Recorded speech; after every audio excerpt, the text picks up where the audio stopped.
Bonjour à tous, j'espère que vous allez merveilleusement bien. Aujourd'hui, je viens vous faire un petit témoignage, si je peux le dire ainsi. Voilà, c'est une partie de ma vie dont je parle presque pas. Et ces derniers temps, c'est comme si je dois le faire en fait. Il y a plusieurs femmes en qui je suis en contact et je me rends compte qu'elles sont en train de passer par cette étape où moi je suis déjà passée. C'est-à-dire, elles ont des ovaires polykystiques et de l'endométriose.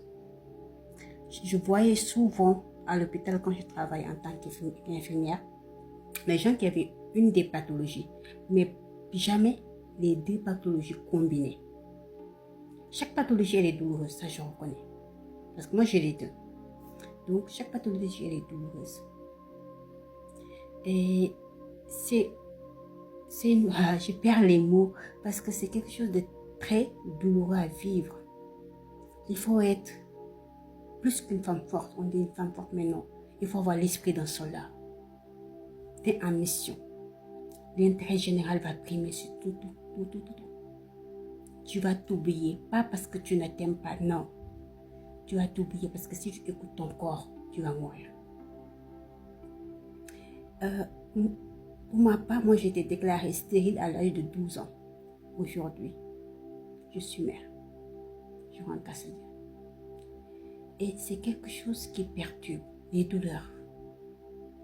En cas de période d'ovulation ou pas, début de cycle, fin de cycle, tu dois rester debout.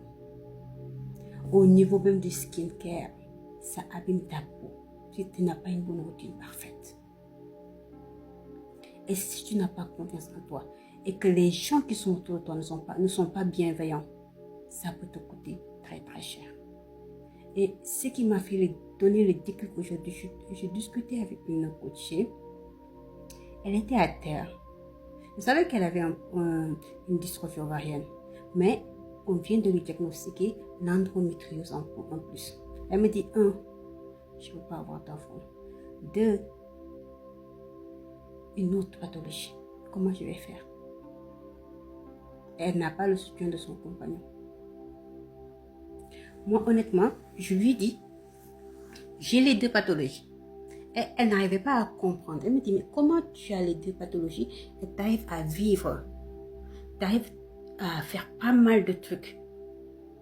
Je dis que je me rappelle à mes 12 ans, le médecin m'a dit, ah, tu es stérile. Ça tombait comme un boomerang dans mon oreille. J'avais que 12 ans. C'est mon grand-père qui est médecin qui m'avait accompagné. C'était un collègue médecin comme lui. Mais lui était gynéco, lui était médecin généraliste. Et cette phrase est restée en moi. Et j'entends mon grand-père qui me dit, en me tapotant sur l'épaule, certes, la médecine moderne ne pourra pas te soigner, mais ça pourra le calmer. Mais nous restons des Africains. J'ai vu qu'avec ça, pendant une vingtaine d'années bientôt, j'ai eu des cycles de 6 mois. C'est-à-dire que pendant 6 mois, j'ai saigné. Pendant 6 mois, j'ai été en repos. C'est comme ça que je l'appelle. Au fil des années, la durée des saignements ont baissé. Mais si aujourd'hui je vais bien, si aujourd'hui je suis en bonne santé, c'est parce que j'ai dû repartir à la racine. Je me suis rappelé de la phrase que mon grand-père m'avait dit. On ne pourra pas te soigner médicalement, mais au Burkina, la médecine africaine, on a des solutions. Donc on ne désespère pas. Non. Toi qui passes par ce chemin, parce que ça atteint beaucoup de femmes africaines. Beaucoup. Quand on fait le constat, 80% des femmes qui ont ce genre de soucis, les deux pathologies combinées, c'est les Africains. Je vais vous dire aujourd'hui le pourquoi. Parce que nous, les Africains, on a quelque chose de particulier. La femme africaine est de base fertile. Donc, quand nous introduisons des comprimés, des contraceptifs, les filles que nous mettons au monde risquent à 60-70% d'avoir ce genre de pathologie. Donc, c'est à nous, la nouvelle génération, de faire attention à notre alimentation, à notre mode de vie. Les contraceptifs en tant agent médical, je ne dirais jamais que c'est mauvais, parce que ça permet l'espacement des naissances. Mais nos grands-parents faisaient l'espacement des naissances sans avoir besoin de contraceptifs. Aujourd'hui, beaucoup de femmes souffrent. Je connais même certaines qui ont été opérées. Mais ça ne va pas. Donc revenons à la base. Je voudrais donner espoir à toutes les femmes qui traversent ce chemin. Sachez que vous n'êtes pas non, vous êtes fertile, car vous êtes né fertile. Il n'y a pas de femme noire, ni de femme fertile. Femme, c'est celle qui porte la vie, celle qui donne la vie. Donc tu ne peux pas être stérile.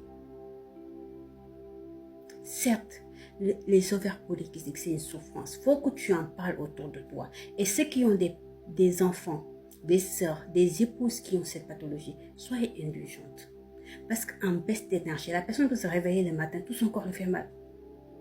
Si tu n'as pas le mental qu'il faut, tu vas sombrer. Et si tu es mal entouré, c'est encore pire. On dit qu'un corps sain n'existe que dans un esprit sain. Tu vas devoir faire des choix. Hacker ton cerveau, le dominer. Parce que si tu n'arrives pas à dominer ton cerveau, ton corps va te mettre out. Parce que des anémies fréquentes, parce que quand tu fais une hémorragie de 6 mois, tu t'imagines, tu finis toujours perfusé à l'hôpital. Il faut que tu avances. Les maris, soyez indulgents. Elle n'a pas d'enfant, elle n'a pas ceci. Est-ce que vous savez le pourquoi? Et surtout la communauté africaine, les belles-sœurs, beaux-frères, occupez-vous de vos familles en fait. Allez vous marier les belles-sœurs, les beaux-frères, allez chez des épouses. Arrêtez d'emmerder les enfants des gens. Parce que la dame que j'ai eue, elle était au bord du suicide. Et ça a fait un tilt dans ma tête. Trop de pression. Trop de jugement.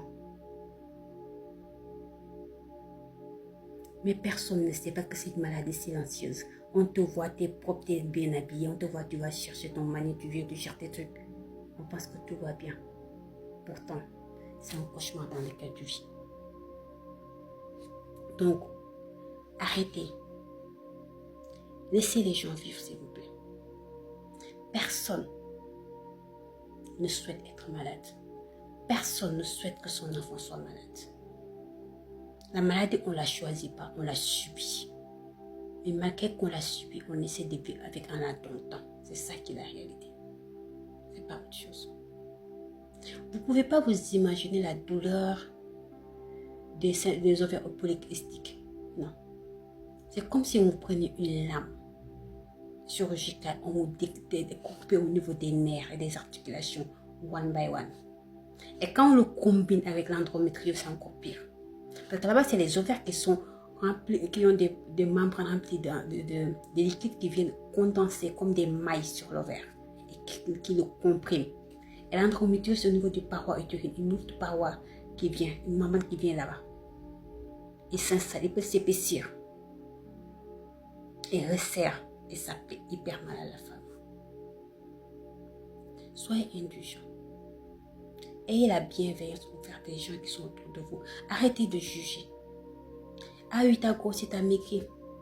Enfin, même moi, ça m'arrive, mon ventre, il gonfle. Ah, félicitations. Je dis merci, je donne plus d'explications. Au fil des années, on finit par vivre avec. Ceux qui l'ont eu depuis l'enfance, c'est très rare, mais ils savent vivre avec.